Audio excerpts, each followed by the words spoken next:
A few homes impacted by flooding in Cass County are looking to be bought out. Local taxpayer dollars could be used, but as Valley News Team's Joshua Peguero reports, not everyone is on board in the county. As homes around Cass County dry out from a wet fall, there's already concerns for spring flooding. Cass County commissioners heard a proposal to buy 8 homes around Gardner. The homes are near the Red River and have been impacted by flooding, including this recent spring. The vast majority of our top 10 floods have taken place in the last 22 years. Cass County engineer Jason Benson says they're first seeking federal funds. These are homes that have been there for 40, 60, 80 years or more, and but we know that the floodplains are changing. And if they don't get federal dollars, an option is using county taxpayer dollars from a fund set up for flood control projects.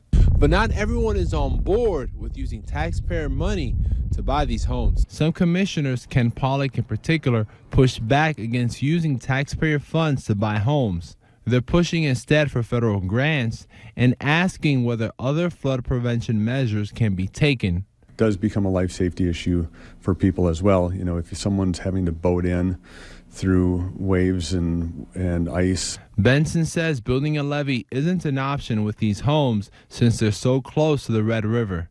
In Gardner, Joshua Peguero, Valley News Live. The homes that are looking to be bought out are currently located on non-working farms.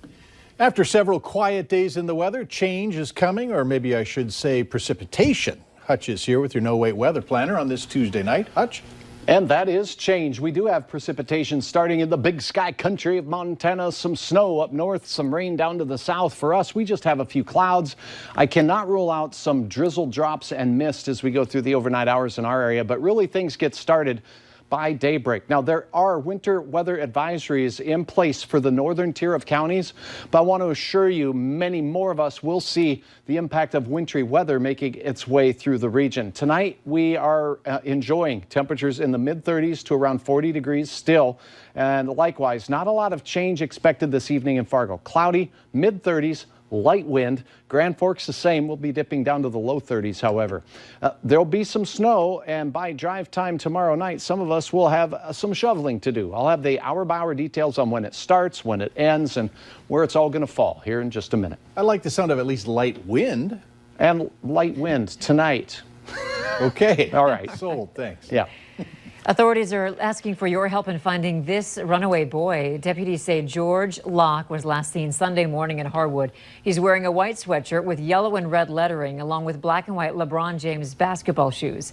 If you know where he is, call Sergeant Gabrielson at this phone number, 241-5842. The man who walked away from Center Inc. over the weekend is back in custody. Juan Martinez was arrested in North Fargo early this morning. He was seen being picked up in a car, which was later stopped by Fargo police. When Martinez walked away from Center Inc., he was serving time for a 2015 charge of being a felon in possession of a weapon. A social media post led police to an armed robbery suspect. Authorities say 21-year-old Bilal Shahid bragged on Snapchat and Instagram about robbing Royal Liquors back in September. Shahid is also tied to another robbery at the same liquor store in 2018 and a Moorhead drug robbery in February. There were several warrants out for his arrest. A 45-year-old man is behind bars tonight after a high-speed chase through Grand Forks. It happened this morning when police pulled Robert Fowley Jr. over near UND. They say he took off, hitting speeds of up to 95 miles per hour. After crashing into another car, they say he tried to run away. Fowley faces several charges. There's a new scam making its way through Otter Tail County, and now the sheriff's office is warning residents to watch out. Deputies say the scammers are calling, pretending to be Chief Deputy Reinbold and asking for money to get people out of jury duty. The sheriff's office says do not give the caller any of your personal information or money. A North Fargo grocery store is urging the city of Fargo to shut down plans on a new bar and restaurant in their part of town. 701 Brew wants to open 701 University Drive North.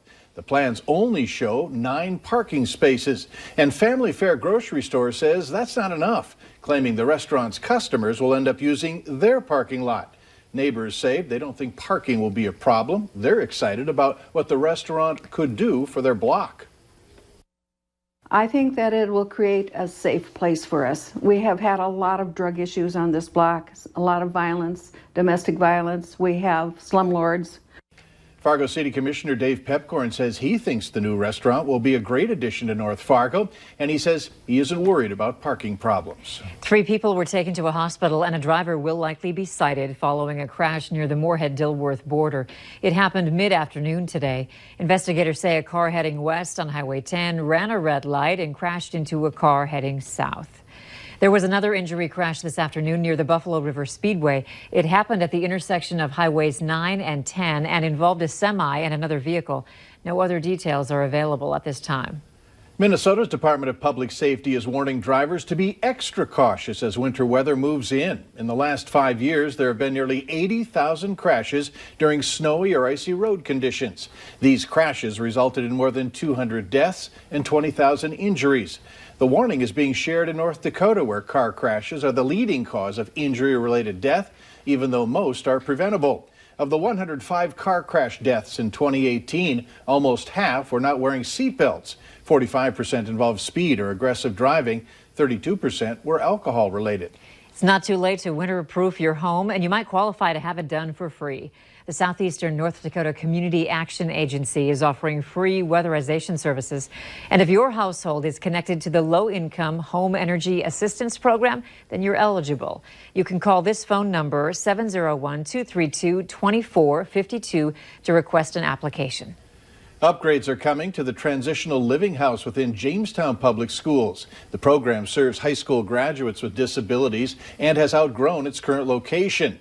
After voters said no to spending money on the project, the district turned to its building, trades, and construction students. Local contractors are also partnering on the renovation to help keep costs low. Later on Valley News Live at 6, what a North Dakota mom did after seeing her runaway daughter on the news. Certainly not hot today in Fargo, but way above average at 44 degrees. Your high temperature, typically we're in the mid-30s this time of the year.